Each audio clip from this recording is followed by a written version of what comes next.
Hey, what's going on, everybody? It is Matthew back with part 2 of the LJN review from Series 1. This is the last 4 figures. So, in the last video, we reviewed the Big 5, consisting of Andre the Giant, Hulk Hogan, Big John Studd, the Iron Sheik, and of course, Jimmy Snuka. And so, in this video, we are going to look at the last 4 figures, consisting of Junkyard Dog, Roddy Piper, Hillbilly Jim, and Nikolai Volkoff. And that is who we are going to start off with. From Russia. You know, I just found out today what this darn hat is called. Ushanka. I don't know if I ever heard that name today or ever heard that name before. I don't know what I was reading, but I just kind of came across that name. I'm like, really? Ushanka. So I finally have something to refer to. I don't have to call it hat or Russian hat. I actually have a name. Of course, with my memory, I'm never going to remember that, but you know, it's at least nice to have it for this video. So this particular figure right here from LJN is actually the first LJN I ever purchased, and it actually got my enthusiasm for the toy company. I didn't know at the time that I bought this figure that I would actually be that into the figures. I didn't know what to expect. Again, at the time I started buying these figures, I thought maybe I'd get a few just for nostalgic reasons, and maybe I'd try to resell them. Maybe I'd hold on to buy a few just to have, say I had some. I didn't know, but I got it, loved it, and well, the rest is pretty much history. So first thing, I should have done this first. So the actual card of Nikolai Volkoff, you know, just like any others. This one is a little bit interesting, and this is why you gotta be careful which card you actually buy. You would think with Series 1 that they would only have like the first 9 figures on here. So I really don't like that they keep re-releasing the same figures you know, during different series, because you not only have Series 1 and 2 on here, but you actually have part of Series 3 as well. So that is really frustrating. You know, they actually came out, I don't know what kind of weird set they came out with. Like, I guess they had like a bunch of different random figures that they couldn't sell. Like, I saw like one random box set where they had like a Adrian Adonis and Corporal Kirchner in a tag team box set together. I found one on eBay for like $5,000. I'm like, to me, when I look at it, all I see is Adrian Adonis and Corporal Kirchner. Not even in a package like this, just like a loose box, you know. And okay, I'm like, Adonis is like a $60 to $75 figure, maybe. Corporal Kirchner, $20 tops. So I'm like, okay, this is maybe a $100 box. Maybe the box is pretty cool, maybe $125, but $5,000. I mean, is it really that valuable? To me, not really. So, but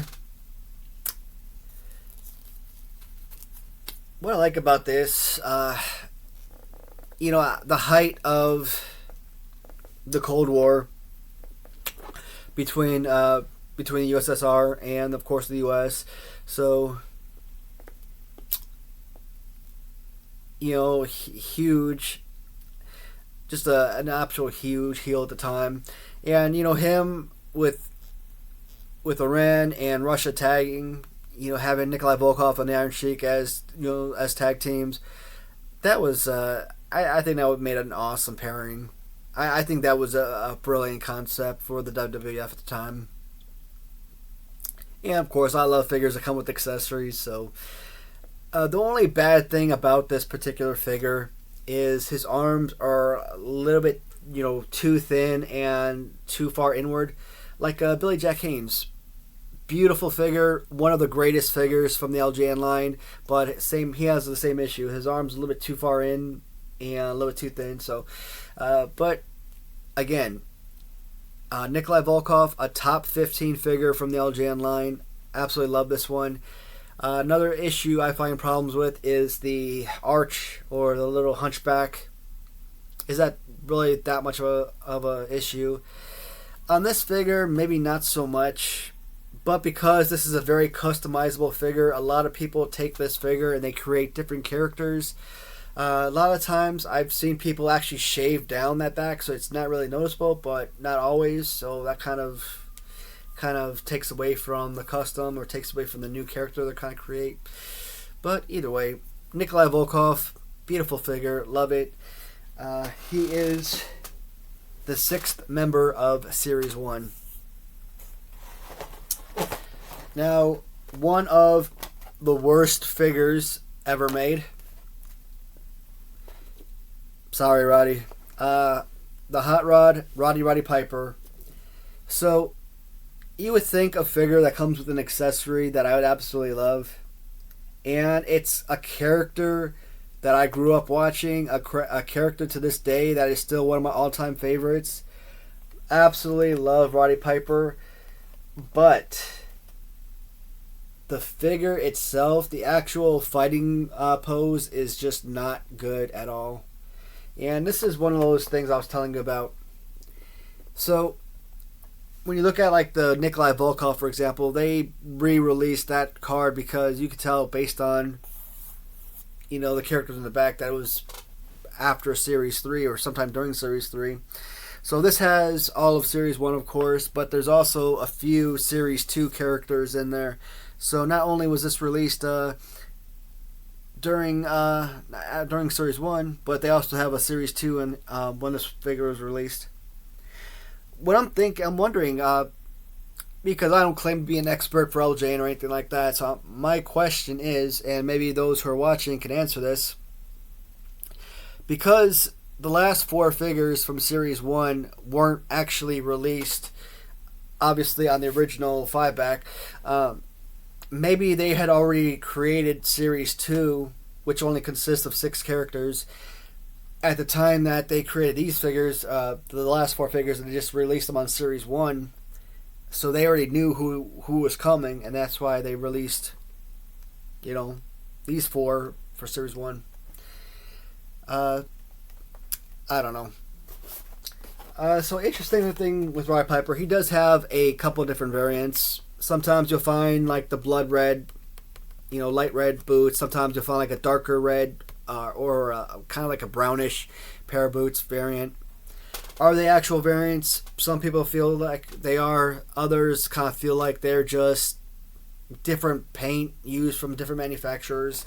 You'll hear that a lot, especially with like Greg Valentine's hair or Jesse Ventura's hair being different shades of blonde or something. Greg Valentine's belly button is being another thing. I don't know. There's just so many variants. Am I going to go for every single type? No. But that is the Hot Rod Roddy Piper. Again, without kilt.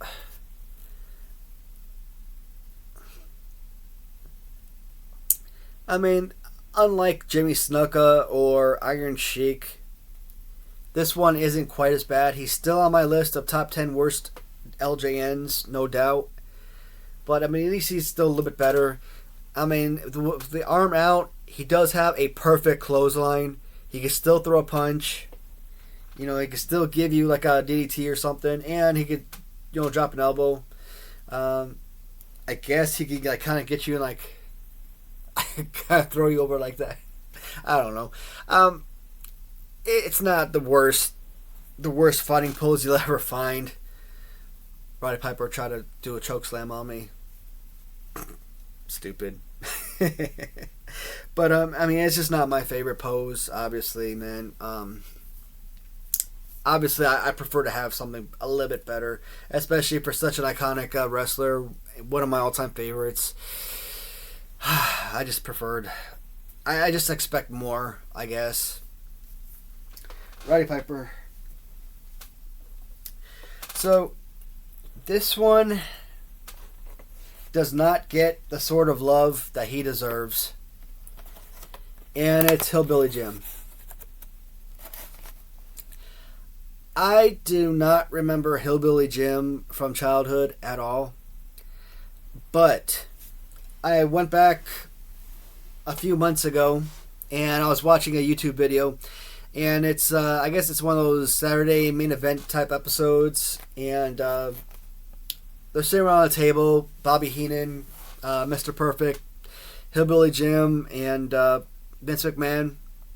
And Macho Man comes on the screen and he's talking about his battle with Razor Ramon and Ric Flair for the Tag Team Championship. And Macho Man has to choose his partner for that battle. And he's talking about having the perfect tag team partner. And at that moment, I never in a million years would have remembered that scene. Not until I actually saw the scene, and then it kind of, light bulb, and I remembered it from actually rewatching it. Did I actually remember that scene? And of course, maybe at that point I remember that scene. I don't necessarily know if I remember Hillbilly Jim, but maybe.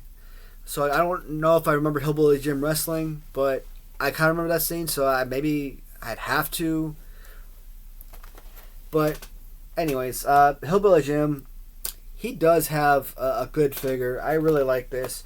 As you know, the Hillbilly Jim figure, the prototype came with a black t-shirt, where the original figure comes with a red t-shirt. And of course, with a little farmer hat accessory. Such an awesome piece.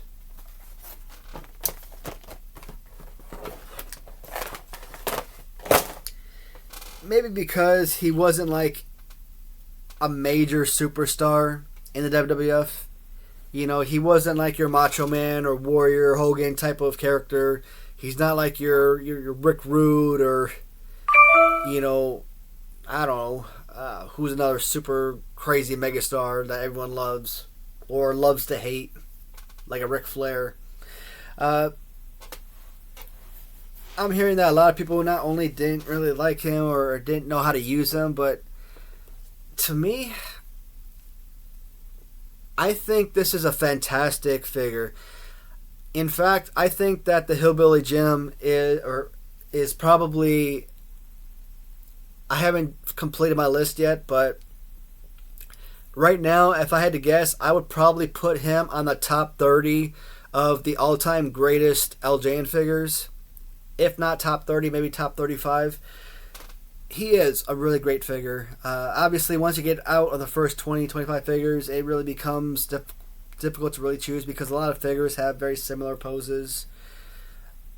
He does have the one-arm toss-over. He does give you at least a one-arm body slam. Gives you a DDT. He can still throw punches and, adequate clothesline. He's bulky. Not as bulky as like a Big John Studd, but, just holding him, you could feel like he could just exact a lot of damage on an opponent. So, and here is another figure that gets customized like crazy. Either people cut off arms and they use it for other figures because of said pose, or they'll cut off like the legs and they'll use it for like Big John Studd, turn him into like a referee or something. Or they'll cut off the head and like make like a Jimmy Garvin or something, which I actually have right there. So, very customizable. I like the figure. I think it looks great. I think it's a favorite. Not top 10, top 20, no, but I really enjoy the figure. I think it's a beauty. So, Bone Breaking Action. He asked me if I ever wrestle with these figures. Outside of wrestling them, just to kind of get like a a feeling for them of their playability when I first did my tournament videos.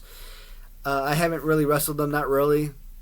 You know, occasionally when I get a new figure in, I'll kind of like bounce them a little around for like a couple seconds, just, you know, kind of goofing off. But no, I don't actually wrestle them. Kind of watching blatant interference wrestling matches, and, you know, watching, you know, bone breaking action wrestling match. Watching that stuff, man, I get so excited. That stuff is so awesome. I mean, their matches are so in depth, and I love the commentary, and the matches are so much fun to watch. You know, it's actually more fun to watch than watching, you know, real live action wrestling matches nowadays. So yeah, I'm actually really interested in getting into kind of wrestling as an adult now.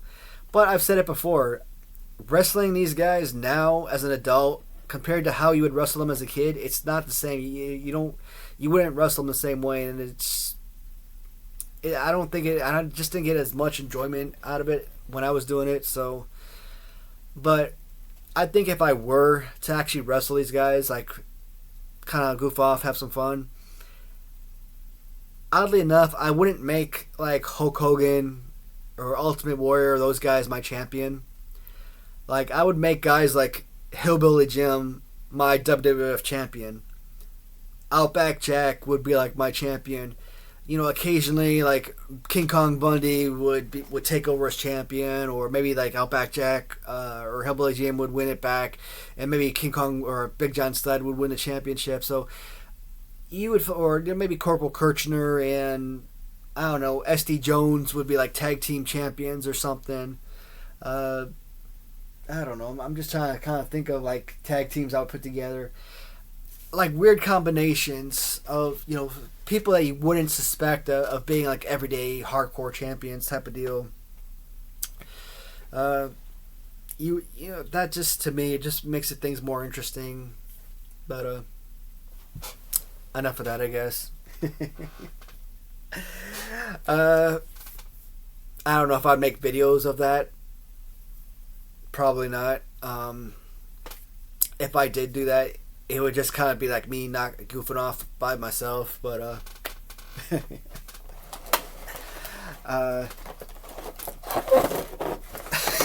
last figure, guys, and it is Junkyard Dog.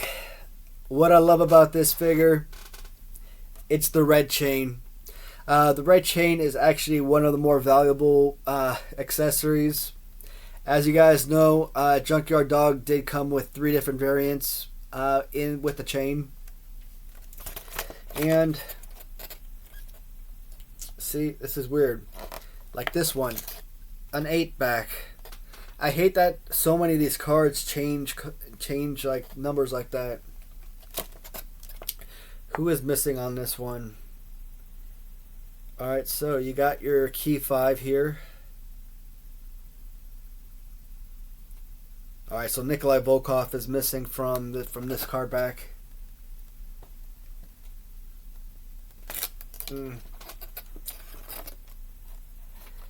Junkyard Dog. His matches were always kind of weird. Like he'd get in the ring, like get on all fours, start barking at you, kind of like headbutt you, kind of like spin you around the ring in order to pin you and stuff.